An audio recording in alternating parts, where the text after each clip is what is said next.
Welcome to 91.9 Public Affairs and APSU-TV. I'm Micca Terrell. Austin Peay's athletic programs and by extension the university and its connections to the community are moving forward with the recent announcement of a 5-year contract for Gerald Harrison, Vice President and Director of Athletics. So what does the future hold? Of course, joining us today with more about that is Gerald Harrison. Gerald, thanks so much for stopping by. We're glad to do it. Glad to be here. So let's first talk about an overview of how athletics has kind of evolved during your tenure with the whole Total Gov concept, as well as the new efforts to help with the athletes' mind, body, and spirit, helping like with nutrition and psychological. Well, I think the first thing when you come to and start talking about the Total Gov concept is how are we going to work to create the best student athletes in the country. That's the first way to do it. And at Austin Peay, we're not going to have all the resources in the world, but what we do have is the ability to surround our student athletes with incredible people and a real care for their growth development, so when they leave Austin Peay State University, they have a better experience. So the Total Gov concept first tells us that we're going to attack challenges.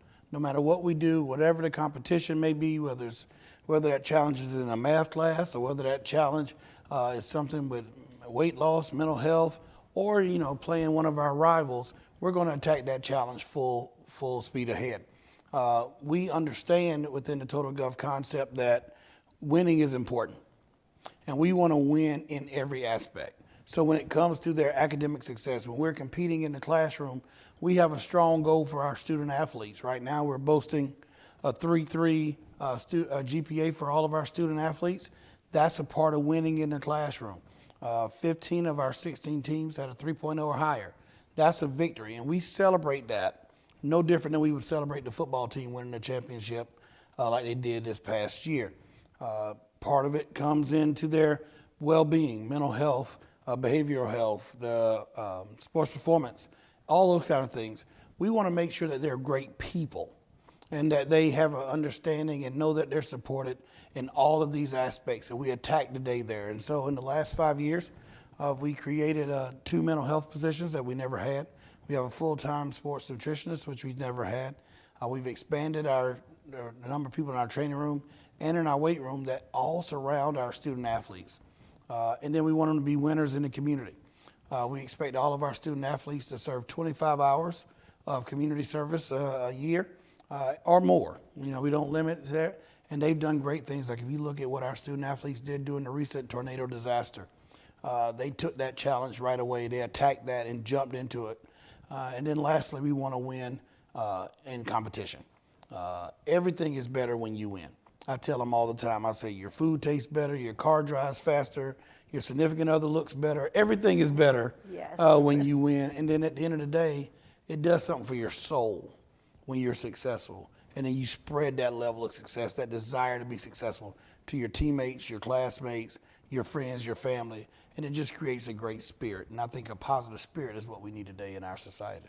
We really do. And I'm glad you mentioned the whole tornado recovery, cleanup, but again, lots of athletes out, help picking up trash and moving debris. It was really good and encouraging to see them do that. And based on that success you've seen so far, looking ahead in your 5-year plan, how would you like to grow the men's and women's teams respectively? Well, I think one way specifically I want to draw is by garnering new resources through revenue opportunities, corporate sponsorship and things, so we can provide some of the things that maybe that some of our peers may be able to provide that we are not there just yet. We are not in a situation to try to be the University of Tennessee, don't want to be the University of Tennessee. But the more resources and corporate sponsorship we gain, the more things we can do for our student athletes. Where we're excited right now, we have 1 nutritionist, we have 360 student athletes, we could use 2. Right. If we, with mental health issues and things like that going on in our society, we have 2 folks, but we could do 3. And I love trips and things like that. Like, the normal student gets to study abroad, where all of our athletes don't get that opportunity because of their schedule. So I want to be able to take more foreign trips. Our teams compete overseas, or our teams compete in places they don't normally get a chance to go because of their background or their situation. And so I think if we do that, we'll grow in that way. I think we're probably going to add a sport here in the next little bit on the women's side. We're also going to strengthen our commitment to women's athletics by fully funding, which means providing a maximum number of scholarships available for some of the women's sports that we don't do right now. So we're going to keep growing, and that's the plan. You either get better or you get worse. You don't stay the same. Exactly, and that's encouraging to hear a new sport for the women, especially with the encouragement of growth and diversity for sport in general. Can you give us a little hint about what the new sport might be? Yeah, it involves a stick, Oh, and it's probably the fastest growing sport east of the Mississippi right now in our country. So. right, very cool. We look forward to all that. And if you just tuned in to join us, I'm Micca Terrell with 91.9 Public Affairs, and with me is Gerald Harrison, the Vice President and Director of Athletics here at Austin Peay. So now moving from women's sport to talking about men's sport, what about football? What about the need talks for moving the football team, men's football, to FBS? What's the status of those talks right now? Well, we're still in that process. That is still a part of our five-year strategic plan for athletics, and it really impacts more than just the athletics department. I think a lot of times people think that benefits one sport. We talk about revenue generation. It will provide us an opportunity. Yes, we'll spend some money on the front end, but it will provide us some opportunities on the back end to help with enrollment. It will help us get our market share, allow us to get in places that we've not been. You start opening the door to bowl games and things like that. But it also gives us the opportunity to reconfirm our commitment to our other sports, because you can't make that transition right now unless you provide a certain number of scholarships to all of your sports. And so they'll grow and be more self-supported too, because we would not make a move that in any way would damage the success that we've had. We've been a very successful athletics department with 12 championships over the last 5 years. So we're not trying to do anything that's going to upset the apple cart, but we do have to continue to grow. And as college athletics, and specifically college football conference realignment keeps happening, we got to start looking for ways to make sure that Austin Peay State University can sustain its D1 status as one of the premier mid-major programs in the country. And that's my question next about how with the whole conversation on men's football, where was the status of Forterra and any renovations or improvements to that to help with bringing in more, of course, grow that audience, and of course the help for the team too. Well, recently the NCAA has gone away from capacity requirements for moving up to the FBS. Now we have to do some things with the east side of the stadium, but I think there's some strategic plans with the university for maybe some future buildings and things that we can work in cooperation with the university to do that, and just be housed on the east side of Forterra Stadium. So I think that'll be the first look. We do have to expand our facilities and prepare ourselves. And one thing I'm very careful of, I don't want to do a lot of things on the football side without making sure we have some of our facilities and things shored up for our other sports. So this year we're adding a video board to the softball stadium for the first time. We are building a indoor golf facility on the third floor as we repurposed the Dunn. So there's a lot of things going like that have to be done prior to us trying to fix Forterra. But the infrastructure are good. The bones are good. We just got to tone up our body just a little bit. Right, and that's what I was going to ask you next about the Dunn. So golf for one floor. What are the thoughts and maybe the other areas? Well, the great thing about the Dunn, I think people don't understand, the Dunn is oversubscribed. It's always been. So we've had men's and women's basketball practicing in there. We had volleyball in there. We have the dance team and the cheer team in there. We have HHP classes going on in there, and there are numerous offerings that they have, not counting what the community needs. It is the largest venue on campus, so it's also graduation, convocation, all these other things. So by moving into F&M Bank Arena and moving basketball out, we were able to do some things that will benefit more sports. So we have now purchased a TerraFlex floor, which is one of the best flooring systems in the country, that can be used for volleyball. And it's an outstanding, and we used it a little bit last year, a new flooring system to create a volleyball facility look. We can also do some indoor tennis activities in there on that TerraFlex floor. So that is that's good. Having the golf team all located on the third floor, which has been different than what we've been able to do with some great help from some generous donors.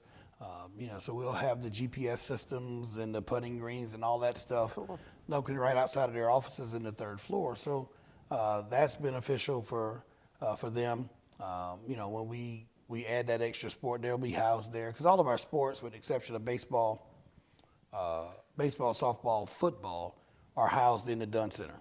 So we needed that space in the worst way. And so that's kind of where we are with the Dunn. Hopefully in the next year or so, we'll add the Student Success Center in the Downey building right there by baseball. So that will open up some space in the Dunn as well, so for some more programming and things like that. So I am really excited about the direction that we're going. Yeah, very exciting, and lots of good spaces, and for, again, serving a lot of teams, which The is Dunn's awesome. a massive building. It is. It's not a bunch of usable space, but it is. I tell people all the time, I worked at Duke University for 10 years prior to coming here.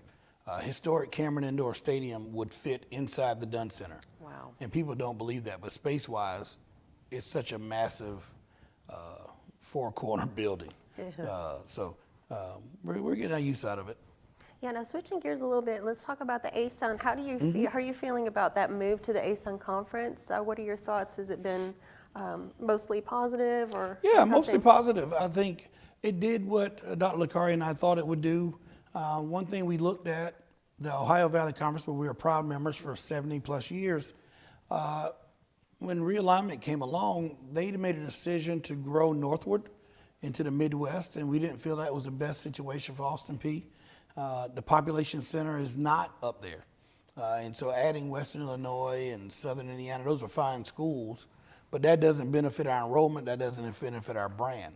By moving to the ASUN, we were able to take our flight, I call it fly to gov. We were able to fly to gov in some of the top markets in the country. And if you look at our enrollment numbers, you look at where our applications are coming from, it's reflective in that. And I'm not saying that's because of conference realignment, but it doesn't hurt that the Austin Peay brand is in these areas. Jacksonville, Orlando, Huntsville, Alabama, which is a huge one, Little Rock, and just with West Georgia, the addition of West Georgia outside of Atlanta. So for the most part, going really well. I wouldn't be dishonest to say that when we went in with the expectation that Kennesaw State and Jacksonville State would be members, we all kind of had a great plan together, and it was going to be ASUN football and six premier football programs from the FCS level.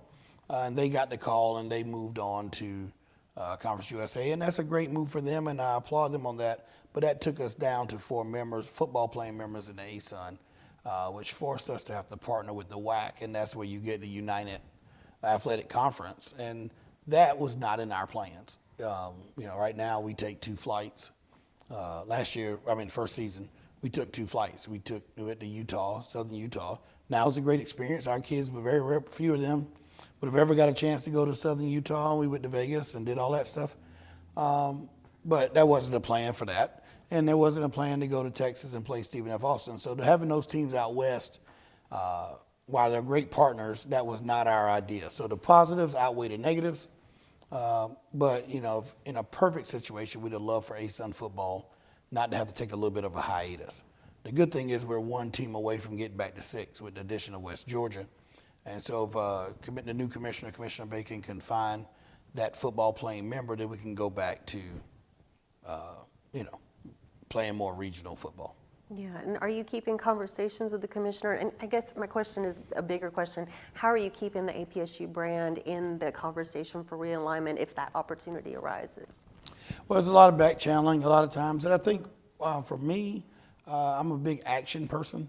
So as we continue to win, as we continue to recruit, we continue to compete at a high level, we show our value to any other conference that may have FBS football that may want us. Outside of that, that's really all. I'm not going to go out and stand on television and say, hey, we want to be in your conference. I'm not going to do that because we're in a great conference. I don't think, especially under the leadership of Commissioner Bacon, the conference has grown leaps and bounds in the last 5 months with new leadership. And nothing against the previous commissioner, but this is much more progressive. This is much more aggressive in the standpoint of realignment, and it puts us in a better situation to grow. So I look forward to where we're going with the ASUN, and if the opportunity comes to go to another conference around FBS football, we would definitely look at it. But our focus right now is on the ASUN. Sounds good. And again, if you're listening or just tuned in to us, I'm Micca Terrell with 91.9 Public Affairs and APSU-TV. We're speaking with Gerald Harrison, Vice President and Director of Athletics here at Austin Peay, about, of course, the possibility of, if the FBS opportunity arises, they'll take a look at it. And let's talk about the vision for Austin Peay and the link to downtown, and of course, the F&M Arena all being part of that. How can that arena, and you've touched on it a little bit, how do you think the arena has already been taking men's and women's basketball to newer heights, and how do you see in the future that it'll do that? Well, a couple things. One, let's start with the basics. We were able to recruit 2 great coaches with the prospect of the F&M Bank Arena coming. And I'm not sure if we would have gotten that done with the done. Nothing wrong with it, but when you look at a facility that you want to recruit to, F&M Bank Arena is that. And so I know that was very much a part of Coach Gibson's and Coach Young's process that I went through as we found them as head coaches. So that would be the first part. The second part is that the student athletes, the level of excitement that student athletes have when they walk in that building, they see it. We used it for recruiting, even during construction when there was nothing but dirt and pillars. We had the prospects in there talking about the future and what Austin Peay basketball would be like. So that's the second part of it. And the third part, I love the fact that it brings our community together. Regardless of whether you're at Fort Campbell, Sango, St. Bethlehem, out there off Rossview Road, like where we live. If everybody can come and celebrate the spirit of Austin Peay and the spirit of downtown Clarksville together in one unbelievable venue that by far is the best venue in our conference, and I would dare to say probably the best mid-major facility in the South, in our area for sure. And you can't take that for granted. Definitely, and it's fun to see people lined up to get in. It's a great thing. And how are Until they call me. Until they call you, and they're like, "Hey, I want to." Yeah, but how are you working? I know the university and you are in the university leadership are working with the county and city to help make downtown the place to be. So what are some of the things that you're working on to kind of keep that growth going with the F&M and surrounding? Yeah, absolutely. We really believe that if you think of Nashville before Bridgestone Arena and that end of Broadway, nobody wanted to go down there. Right. Then Bridgestone came along, and it changed. Then you get the Music City Center, and it really just changed that area of Lower Broadway. Well, we have that same vision for downtown Clarksville. And if you look at the university's already growing across the street, across College Street. And so if you look at the renovations to the bookstore, you look at what's about to happen to what used to be the truck center, and all that side of the street, that just shows that we can make this thing work really together. New signage, a big grandiose entrance, what President Licari's vision for the Welcome Center, what used to be the Honda building. We are saying to everybody in the community that Austin Peay State University and downtown are one. And we're going to work together to do that. Great restaurants and great partners, Shelby's Trio and all those in the mailroom and all those type of things. And then we're going to start using downtown commons more as well to have pep rallies and celebrations. We're looking at pregame bands for the arena for next season already. So you come to a basketball game and you can rock out there in downtown commons, get a food truck, eat downtown, shop downtown, come to the game, support the Gov. So that's kind of how we're marrying it all together. That's awesome. And speaking of the F&M, of course, the rink, Ford Ice Rink, people were just crowding in and loving that. How's the partnership with the Preds? How do you think that's helped build Austin Peay and the downtown experience? Well, the partnership with the Preds has been incredible. I think if you look at from an athletic standpoint, they're in charge of our corporate sales and our tickets and marketing in a lot of ways. And so our revenues are up tremendously. If you look at basketball this year, we're already up. We've quadrupled our season ticket sales from the previous year. So that's a really positive situation. Forterra's been rocking lately with the Buffalo Wild Wings end zone and all these different areas. And their expertise, I don't think there's anybody who doubts how great going to a Preds game is. And the entertainment, people go, yeah, hockey's fine, but they go for the entire show. And what I want to do at Austin Peay, we want you to come out and support our student athletes, but we want to enjoy the show. We want you to come and say, man, this is fun. I don't want to miss this. We don't want kids. We want kids. We want the senior citizens. We want the military folks. We want everybody to come in and have a great venue. And I think the Predators have showed us how to do that When you look at the branding, we have gotten into Nashville much more than we ever have from a university brand. When I first got here, you would ask people about Austin Peay, and they would think it was some far-off distant land in Clarksville. They see a sign on the highway, but they don't know where it is. But now, every time you watch a hockey game on television or you go to Bridgestone, there's advertising with Austin Peay. So we're linked. Two great brands are linked. If you go to the bookstore at Bridgestone anytime, you can go buy an Austin Peay cup or a sweatshirt or a hoodie. That's a serious thing with the number of events. It's America's busiest arena. So the Gov is flying everywhere. And that's a large part of the partnership that we have with the Predators and Sean Henry. Yeah, and how's that partnership with the Preds helping you grow as a college administrator too? A lot. I think you start looking at things that are really important. And at the end of the day, what's important is creating an environment and a culture of success. I have high expectations. I challenge our coaches. I challenge our student athletes all the time, and so do they. But I found and learned different ways to do it, different motivations to do it, different rewards for success of how to do it. And then again, like I talked about, learning that the environment is not just a game. It's not just between the lines, or it's not just on the court. It is everything matters. And I had that philosophy, but I understand it better now. So whether the Predators are headed to the Stanley Cup or they're struggling through a year, for some reason people still come into that gym, in that arena. And they showed me that we have to make that and create that situation here at Austin Peay. Definitely. And thank you again, Gerald, for joining us. Again, you just tuned in. I'm Micca Terrell with 91.9 Public Affairs. I'm speaking with Gerald Harrison, Vice President and Athletics Director here at Austin Peay. Let's talk about the community. Huge part of the success that you've seen. Community members have given not just monetarily, but other ways. How can you thank them, and how can you encourage more of that? Well, we always look for different ways to thank them and honor them for what they've done. I always say is they give us their time or their treasure. Picking to support our student athletes is an investment. Whether they write a check or join the Monocle Society, just coming out and cheering and clapping and welcoming us into their communities is a huge part of this. And that's why this year's initiative, our primary goal is to become and to remind everybody that we are Clarksville's hometown team. And we have videos that are around that. There's flags flying everywhere. We put magnets on everybody's car. Because this town, what makes this place so unique and different than a lot of places that I've been, is that every time you talk to everybody, they love the Peay. But they can't tell you why necessarily they love the Peay. But it's in their town.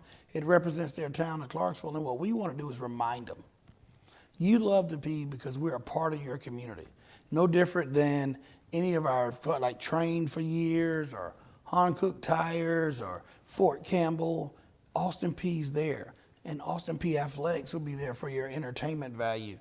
And our student athletes are going to represent you well. They're going to carry the flag. We have done this year, we have our 931 football helmets and our TriStar stuff, just because we want everybody to know Austin Peay State University, Clarksville, Tennessee, synonymous.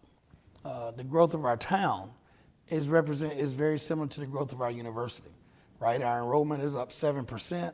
The population of Clarksville keeps growing every day. So we're doing this together. And we have two great mayors that have helped us do that and help us link those two things together. And that's where the celebration of Clarksville will continue to go. And we'll keep having specials and giveaways. Everybody loves the giveaways. We never can have enough. But we're going to do things every time a door opens to thank our military, to thank our community for their attendance. And we don't take any of that for granted. Right. And internet buzz, too. Clarksville and Austin Peay have generated a little bit of an internet buzz lately, too, with our sensation Hansel Emmanuel. Yes. I wanted to ask you about that. So what's that like, seeing that on Jeopardy, no less, and everything? What are your thoughts about that, too? And, of course, the compensation conversation comes up as part of that as well. Well, yeah. The great thing about us, we have some outstanding student athletes, and Hansel is one of them. And he was a phenomenon before he came. I mean, it's just a tragic story of how he got into the situation that he's in. But if you ever talk to him, you deal with him, he doesn't let that hold him back, or there's not an excuse. And people love that. My children knew about Hansel before I ever did, because of TikToks and mixtapes and all of that kind of stuff. And so I like it. I mean, it's great for us, the amount of I joke around with our marketing staff. I call it embrace the free. So like if CBS wants to come and Time and I've done an interview at New York Times and all these people, they want to come and they got to talk about Hampshire. Guess what else they got to talk about? Austin Peay State University in Clarksville, Tennessee. And so it's a win-win scenario for both of us. Our basketball team is performing really well. And that hasn't kind of been a distraction for them. But one thing, Hansel gave me a pair of his shades. Oh. Yeah, and I wear them around thinking I'm cool. I guess he has a partnership with Oakley, and there's those Hansel Emmanuel shades. And, that kind of stuff is exciting for us because not a lot of mid-majors have that kind of star power. But he's not the first one we've had. We've had women's soccer players who've had substantial NIL situations and other student athletes that done it. So that just shows our university at 10,000 or so folks, our town, we're able to support the best and the brightest, as well as the hardworking students that just come here for a great education. And so that's exciting. Very exciting. We've talked about a lot, Gerald. What did you want to talk about that we didn't talk about yet? I don't know. I mean, we kind of hit on talked about a lot. I think if I had to say one thing, it would be the amount of respect and love that we as our athletics department has for the rest of the campus. And I think sometimes that gets lost because we do get a lot of attention. The media will follow us, and there are the social media things, and we flood people, with information. I call it embracing the free. So we got social media. We're gonna hit you with everything we got. And I know sometimes that can bother folks. It's like, oh, they get to know this and that and the other thing. But I wanted to say, and we always and will continue to respect the students here, whether it's the GOM that we partner with all the time with John and in the band, or the dance teams, or the cheer squads, or even the folks in the Greek community. And we love those partnerships. So we encourage them, if you got an idea or want to be a part, come on in, because we really want us to do this together and put Austin Peay State University in Clarksville on the map because of our unity and how we get together as a true Peay family. Definitely. And Gerald, again, congratulations on 5 more years. We look forward to it. And thanks so much for stopping by. We appreciate it. Well, thank you very much. Excited to be here. Thank you. Gerald Harrison, Vice President and Director of Athletics here at Austin Peay. And I'm Micca Terrell with 91.9 Public Affairs and APSU-TV.